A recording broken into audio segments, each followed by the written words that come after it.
Napanood nyo na ba itong video ice cream bullying na ito? Kung hindi pa, trigger warning para sa mga magulang, lalong-lalo na dun sa mga parents na mayroong toddler na anak. Kaya, watch at your own risk. Ice cream! Uy, hindi na makita anak ah. Gusto mo rin? Pabili ka sa mama mo. O diba, nagagalit na rin kayo, lalo na siguro yung mararamdaman ng magulang nito.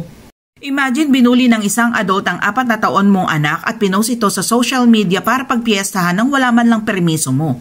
Clearly itong tao na to ay hindi nag-iisip at walang kaalam-alam sa batas. Nangangamoy kaso. Alam mo ba nung may isang netizen na nag-call out sa kanya at sinabi na lagot ka, ipapablatter ka niyan. Alam mo kung anong sagot ni Nico? Ayan, basahin nyo na lang sa taas.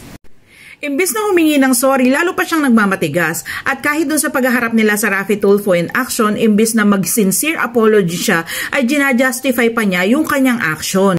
Kaya ang ending, tuloy ang pag-file ng kaso ng mga magulang. Sa ating mga content creator, nawa ay magsilbing aral ito sa pag-upload natin ng mga videos, lalong-lalo na kung involve ang mga minors. At para po sa parent, nawa po ay magpakatatag kayo hanggang dulo upang makamit po ninyo ang hustisya, hindi lang para sa inyo, kundi para sa lahat ng anak na nabubuli.